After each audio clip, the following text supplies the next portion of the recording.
Salut à toutes et à tous, bienvenue sur la chaîne UAP Alpha, en lien avec le blog UAP Anomalie. Pour ceux qui me connaissent pas, bienvenue à toi. Pour ceux qui me connaissent, vous aurez remarqué, petit changement de style. Avant, on va dire que l'ufologie, pour débuter ma chaîne, c'était un petit peu Alice au pays des merveilles. Maintenant, ça devient Gotham City. Un nouveau style pour cette année, on verra l'année prochaine. En attendant, j'ai été cordialement invité par OVNI Paris, que je remercie. Alors j'y étais en mode commando, j'ai développé quelques éléments sur les galactiques. Je fais une deuxième partie qui va un petit peu plus dans le dur vis-à-vis d'eux, et je ferai une vidéo récapitulative des super contactés et tout ce qui va avec ce mouvement de galactique. Et plus tard, sur l'Alliance Céleste, les équipes au sol et tout le tremblement, pour vous faire comprendre que on est vraiment un Gotham City dans l'ufologie française, voire mondiale. Dernier événement, tout le monde est au jus.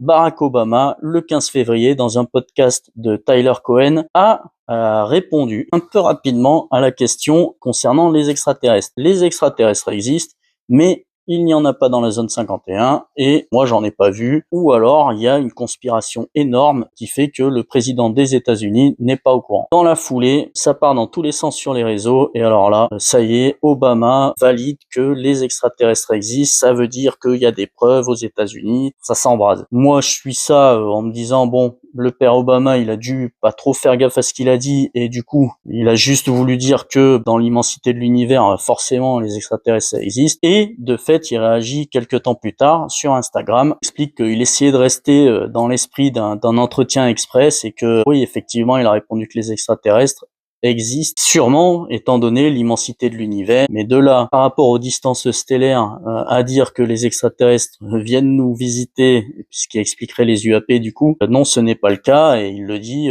avec force. Ouh là là, j'ai pas dit que les extraterrestres expliquent les ovnis. Grosso modo, c'est ce qu'il répond. Donc je me dis bon, c'est cohérent avec ce que j'imaginais lorsque ça a fait le buzz. Donc du coup, moi je laisse passer. Mais dans la foulée, même s'il a répondu, qu'il explique sa vision de l'affaire, ça continue à buzzer. Et là, un journaliste qui pose la question à Donald Trump dans Air Force One, comme à son habitude, va répondre des dingueries. Et en l'occurrence, il répond « C'est pas normal, Obama, en tant qu'ancien président, ne devrait pas divulguer des informations classifiées, c'est pas bien ce qu'il a fait. » Donc, venant de Trump, qu'est-ce qu'on peut penser? Parce que Trump, attention, il a pas plus de 200 mots de vocabulaire. Qu'est-ce que ça veut dire, en fait, quand Trump répond ça? Que lui est au courant qu'il y a des documents classifiés qui parlent d'extraterrestres pour expliquer les ovnis, que c'est des documents déclassifiés sur les extraterrestres? Est-ce que c'est des documents déclassifiés sur les UAP, puis lui fait l'amalgame avec les extraterrestres? La réponse de Donald Trump, elle pose question. Et en l'occurrence, c'est Donald Trump. On sait très bien que normalement, les présidents, tous les mecs de haut niveau font bien gaffe à ce qu'ils disent, hein, ils pèsent chacun de leurs mots, mais bon, Trump, il est pas connu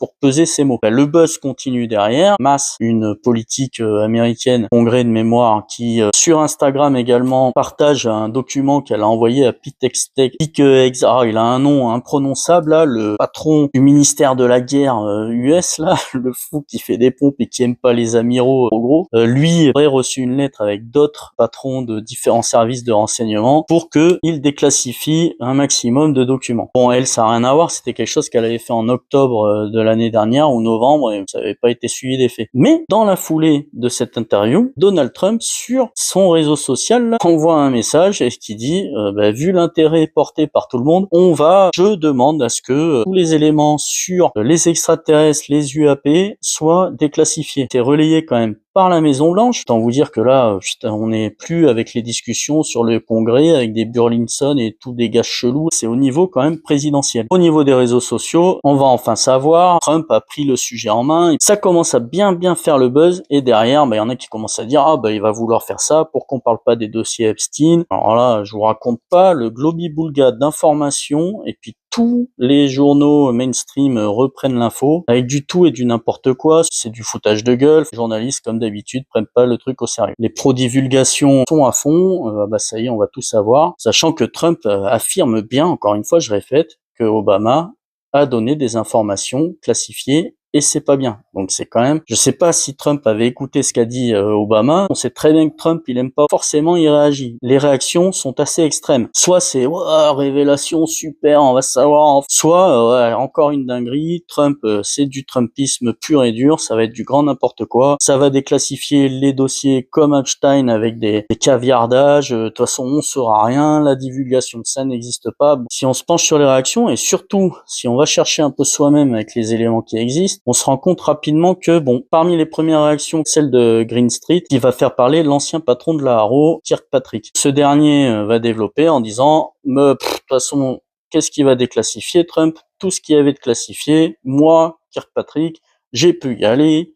J'ai été dans les alcôves, j'ai été dans la zone 51, j'ai été partout, j'ai rien trouvé. Le seul truc que j'ai trouvé, c'est que des religieux à fond dans les ovnis mettent la pression aux États-Unis pour inventer une nouvelle religion. Bref, du Green Street pur et dur. Vous avez en France aussi, forcément, le Maybe Planet et puis le Persédona, c'est n'importe quoi, comme d'habitude. Ce qu'il y a, c'est que c'est pas aussi facile que ça. Il faut bien se dire une chose, c'est que les documents classifiés, sur mon blog, j'avais partagé un article de Dylan Guthrie. Il avait publié sur le prestigieux National Security Journal de Harvard quand même, une étude vraiment approfondie de l'aspect classification, loi, qui fait quoi dans ces classifications, quoi, que ce soit l'armée, les services de renseignement, la NASA, voire même tout ce qui est énergie atomique. Ça rentre vraiment dans le détail, c'est un article assez gros, je l'ai traduit, et quand on lit cet article, on se rend compte que tout ce qui est classification, programme à accès spéciaux, et SAP et tout le tremblement, franchement, c'est loin d'être aussi facile. Quand Kirkpatrick dit qu'il a eu accès à tout, avec Green Street qui est là, c'est vrai, il a eu accès à tout, en fait, on se rend compte que c'est peu probable. Lisez mon article, il y a tout un programme de classification qui est bien différent de la chose simpliste que Kirkpatrick ou les autres veulent nous faire croire. Mais derrière ça, qu'est-ce qu'on se dit? Il y a la FOIA qui existe depuis des années. Il y a quand même pas mal de documents qui ont été déclassifiés. Mais ils sont loin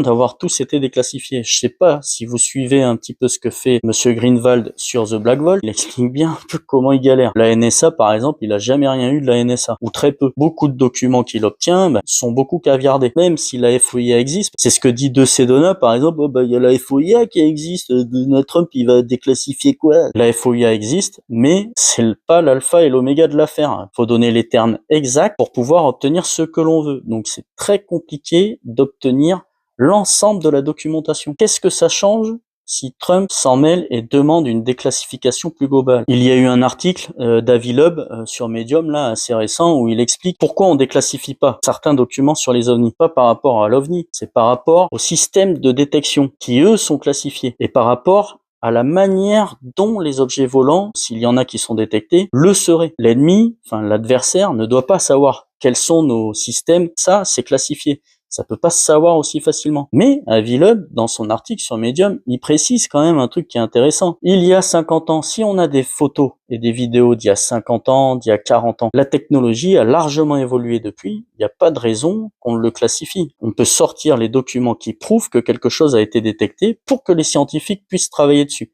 Et Avi Loeb, il propose son aide. Il est pas bête. Pourquoi Trump, ça pourrait apporter quelque chose de plus? Ça pourrait apporter une déclassification un peu plus massive. On aurait un peu plus de documents, et de toute façon, même si on en a plus et qu'il faut longtemps pour trouver les éléments, ça pourrait aider des mecs comme Greenwald, par exemple, à demander derrière les bons mots-clés sur la FOIA, à demander s'il y a des trucs trop caviardés, à faire des appels. Ça pourrait largement améliorer la connaissance du phénomène OVNI. Il faut trouver un juste milieu là-dedans. On va pas avoir, à mon avis, toutes les réponses avec une déclassification demandée par Trump. On pourrait avoir beaucoup plus d'éléments. Et à partir de là, beaucoup plus de recherche, plus d'intérêt aussi. Pourquoi? Parce que là, on se rend compte, mine de rien, que le phénomène OVNI, ça fait déjà quelques années que c'est comme ça, hein. C'est plus quelque chose de rigolo où tout le monde se fout de la gueule de ceux qui s'intéressent à ça. On se rend compte que ça devient quand même un sujet sérieux qui est abordé par des politiques. Alors plus ou moins bien. Attention, quand je dis que c'est abordé sérieusement, je parle pas de Grudge, tous les députés et tout ça américains qui font n'importe quoi, qui mélangent tout avec le Skinwalker Ranch et tout le tremblement là. Non, Elizondo, tous ces gars-là, moi je vous parle pas d'eux, hein, ni de Greer. Ces gars-là, c'est mort. Pourtant c'est eux qu'on entend le plus. Coulthard, et encore une fois, comme je vous l'ai déjà dit dans d'autres vidéos, évitez d'écouter ce que vous disent ces gars-là. Mais il y a d'autres gars, il y a Ian Aldrich, Greenwald, le SCU, il y a l'IMINA. Ça, ça va permettre une prise en compte du phénomène, une prise en compte plus sérieuse. D'autres scientifiques, comme Villarroel, vont se plonger dedans, chercher des preuves, chercher des éléments. N'oublions pas que elle s'approche d'une petite preuve quand même, je le partage aussi sur mon blog. Si on prend la chose au sérieux, si ce phénomène sort de la fange dans laquelle on l'a mis et dans laquelle les galactiques, les repas ufologiques, Col de Vence, tout le tremblement là, tous les gars qui font n'importe quoi, qui mettent le phénomène OVNI dans la fange, ben cette situation-là actuelle